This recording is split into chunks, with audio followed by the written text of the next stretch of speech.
Welcome back to my YouTube channel the ink study. आज के इस वीडियो में हम लोग कवर करेंगे बिजनेस स्टडीज़ का सेकेंड चैप्टर का टॉपिक पार्टनरशिप में टाइप्स ऑफ पार्टनरशिप फर्म। जैसा कि हम लोग जानते हैं कि पार्टनरशिप जो है वो टू टाइप्स के होते हैं। पहला on the basis of duration, time के हिसाब से, और दूसरा होता है on the basis of liability of members. So चलिए हम लोग अपनी वीडियो को स्टार्ट करते हैं। टाइप्स ऑफ पार्टनरशिप में देखिए, on the basis of duration के हिसाब से कितने टाइप के होते हैं? 3 टाइप के होते हैं। First partnership at will, second partnership क्या होता है? Fixed period partnership. थर्ड होता है पार्टिकुलर पार्टनरशिप। अब on the basis of liability, ठीक है, इसके हिसाब से 2 टाइप्स होते हैं।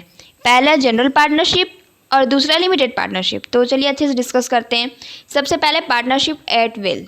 इसमें क्या होता है कि जो पार्टनरशिप, ये वाला जो डीड होता है ना, इसमें जब तक ये पार्टनर्स चाहें अपने पार्टनरशिप को आगे बढ़ाएं, और जब उनका मन भर जाए कि नहीं अब नहीं करना है तब छोड़ दिया जाए। इसमें मतलब कोई लिमिटेड टाइम पीरियड या कोई काम पूरा करने वाला सिस्टम नहीं है। जब तक ये उन लोग का मन है तब तक ये पार्टनरशिप चलता रहेगा। जैसे ही उन लोग में से किसी को भी कोई इशू होने लग गया है तो वो नोटिस दे दें कि डिसोल्यूशन करें पार्टनरशिप फॉर्म का, और पार्टनरशिप जो है वो एंड पे आ जाएगी। ठीक है, तो चलिए पढ़ते हैं। The partnership formed for an identified period is known as partnership at will. These types of partnership exist at the will of the partners and comes to an end whenever partners desire so. Any one partner can give notice of dissolution and partnership will come to an end. मतलब इसका कोई limited period नहीं है। आप जब तक चाहें अपने पार्टनरशिप फॉर्म को चलाते रहें। जैसे ही आप में से किसी भी पार्टनरशिप का मन ख़त्म हो जाएगा या हो सकता है मन मुटाव स्टार्ट हो जाए, तो वैसी हालत में इसमें आप नोटिस देके पार्टनरशिप को ख़त्म कर सकते हैं। तो ये हो गया हमारा पार्टनरशिप एट विल। सेकेंड क्या होता है? Fix period partnership. Fix period partnership क्या होता है कि एक लिमिटेड टाइम के लिए होता है।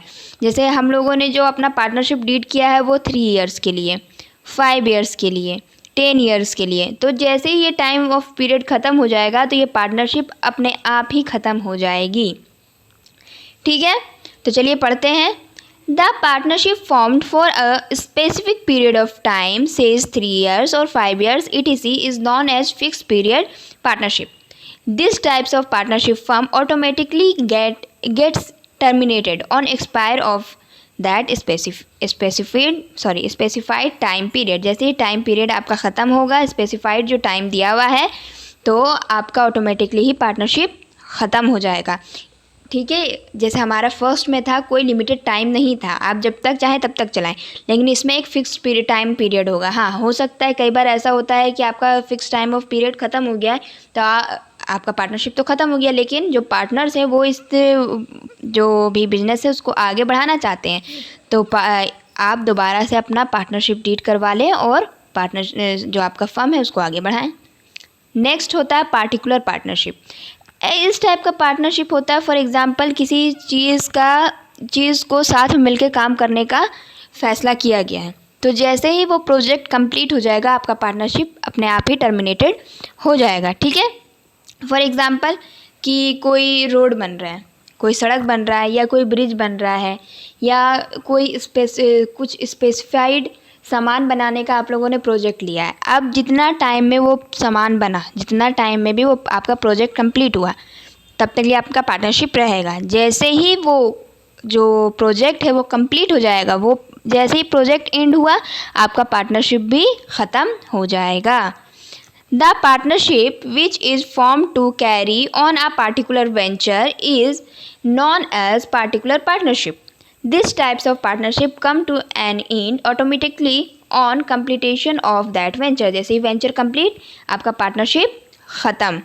For example, if 2 persons jointly get a contract for construction of a bridge, एक ब्रिज बनाने का कॉन्ट्रैक्ट लिया है, then these 2 persons may form a partnership to construct the bridge. इसमें हो सकता है उन्होंने एक पार्टनरशिप स्टार्ट कर दिया है, क्योंकि ब्रिज बनाने के लिए। ठीक है, when bridge gets constructed and is ready then the partnership automatically comes to an end. जैसे ही बन गया ब्रिज आपका पार्टनरशिप खुद ब खुद ख़त्म हो जाएगा। अब हम लोग इसके दूसरे बेसिस पे जाते हैं। इसका क्या है बेसिस भाई? तो लाइबिलिटी ऑफ मेंबरशिप, इसमें भी दो टाइप्स के होते हैं। पहला होता है जनरल पार्टनरशिप। जनरल पार्टनरशिप में बेसिकली क्या होता है ना कि जो पार्टनर्स है ना उनकी लाइबिलिटी लिमिटेड नहीं होती हैं। अगर इंसॉल्वेंस होता है, हमारा बिजनेस लॉस में जाता है, जो क्रेडिटर्स हैं उनका पूरा हक है कि वो आपके जो पर्सनल पार्टनर्स के सारे पार्टनर्स के पर्सनल एसेट्स हैं उन पे उनको बेचें और अपना जो पैसा है वो ले लें, उन पे क्लेम करें और पैसा लें। ठीक है, ये होता है जनरल पार्टनरशिप। इसमें किसी भी पार्टनर्स की जो लाइबिलिटी होती है वो लिमिटेड नहीं होती है, किसी भी पार्टनर्स की लाइबिलिटी लिमिटेड नहीं रहेगी, तो वो होगा हमारा जनरल पार्टनरशिप। हमारे इंडिया में बेसिकली जनरल पार्टनरशिप ही चलता है। ठीक है, चलिए पढ़ते हैं। The partnership in which liability of all the members is unlimited is known as general partnership, which means if the assets of the firm are not enough, then creditors can settle their accounts by having claim over the personal property of the partners. Partners के personal property पे वो claim करेंगे creditors, और उसे भी बेच के पैसा अपना वसूल करेंगे अगर उनका क्लेम पूरा ना हो रहा हो। अगर आपका जो बिज़नेस है, जो पार्टनरशिप फर्म है, उसके एसेट्स उसके क्रेडिटर्स के पैसे वापस लौटाने में पूरे ना पड़ रहे हों। Each partner of general partnership firm can actively participate in the activity of the firm. जैसे कि इनकी लाइबिलिटी लिमिटेड नहीं है, वैसे ही वो अपने फर्म के, अपने पार्टनरशिप फर्म के सारे कामों में हिस्सा ले सकते हैं। In India all the partnership are generally partnership firm. Normally India में जितने भी पार्टनरशिप चलते हैं ना वो सब रहते हैं जनरल पार्टनरशिप रहते हैं। ठीक है, नेक्स्ट अब आ गया हमारा लिमिटेड पार्टनरशिप। ठीक है, अब इसको पढ़ते हैं। The partnership firm in which liability of all the partners except one partner is limited to the extent of their shares in the partnership firm is known as limited partnership. क्या होता है ना इस टाइप का partnership में ना, अगर आपके 4 बंदे हैं ना, 4 पार्टनर्स हैं, फॉर एग्जांपल 4 पार्टनर्स हैं, कौन कौन है, A, B, C और D। तो इसमें जो A, B, C होंगे ना, इनकी जो लाइबिलिटीज़ होंगी वो लिमिटेड होंगी, लेकिन ये जो एक बंदा है ना इसकी लाइबिलिटी लिमिटेड नहीं होगी। ठीक है, और ये जो A, B और C, ये जो B, C और D बचे हैं ना, इनको हम लोग किस नाम से जानेंगे, इनको हम लोग बोलेंगे स्पेशल पार्टनर्स। ठीक है, ये सारे हो गए हमारे स्पेशल पार्टनर, और ये जो A हो गया ये हमारा स्पेशल पार्टनर नहीं है, क्योंकि ये हमारे पार्टनरशिप, इसकी लाइबिलिटी जो है लिमिटेड नहीं है, बाकी इन सब की लाइबिलिटीज़ लिमिटेड है। ठीक है, नेक्स्ट जो होता है इसमें जो स्पेशल पार्टनर्स हैं वो पार्टिसिपेट एक्टिवली नहीं कर सकते हैं किसी भी डिसीजन में एक्टिवली पार्टिसिपेट सिर्फ और सिर्फ ये A करेगा। ठीक है, नेक्स्ट हमारा क्या कहता है कि जो स्पेशल पार्टनर्स है वो अपने टाइम टू टाइम अकाउंट्स को चेक कर सकते हैं। ठीक है, सिर्फ अकाउंट्स को चेक करेंगे, कहीं हमें घोटाला में तो नहीं डाल रहा अगला। ठीक है, तो चलिए अब हम लोग पढ़ते हैं। तो in India, limited partnership was introduced by enacted Limited Partnership Act 2008। 2008 partnership act है जिसमें इनेक्टेड करके ये वाला इंट्रोड्यूस किया गया था हमारा लिमिटेड पार्टनरशिप। ठीक है, इनके फीचर्स क्या होते हैं देखिए। इसमें सबसे पहले तो कोई भी एक पार्टनर जो होगा, कम से कम एटलीस्ट 1 जो पार्टनर होगा वो उसकी लाइबिलिटीज़ अनलिमिटेड होगी, क्योंकि जो क्रेडिटर्स है वो हमारे मानेंगे थोड़ी, उन्हें तो पूरा पैसा चाहिए, तो इसलिए कम से कम हो सकता है 2 की भी हो अनलिमिटेड, लेकिन कम से कम 1 की तो अनलिमिटेड होगी।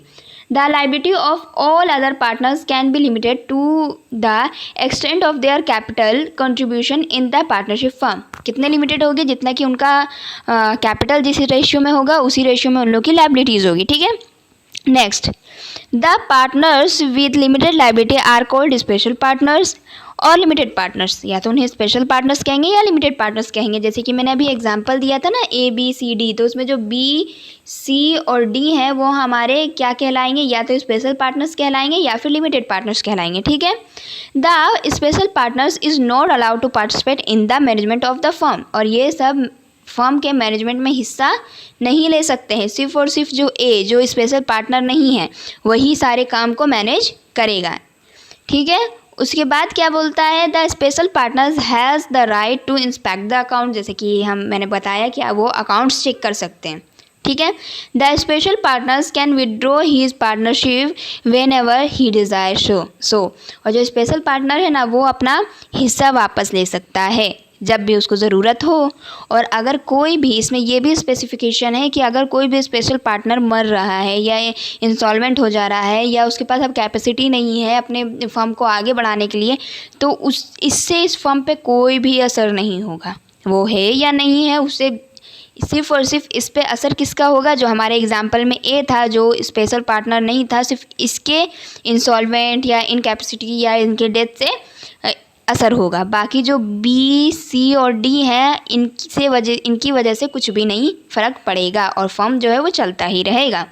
द डेथ, इंसॉल्वेंसी और incapacity of special partners can does not affect the existence of partnership firm.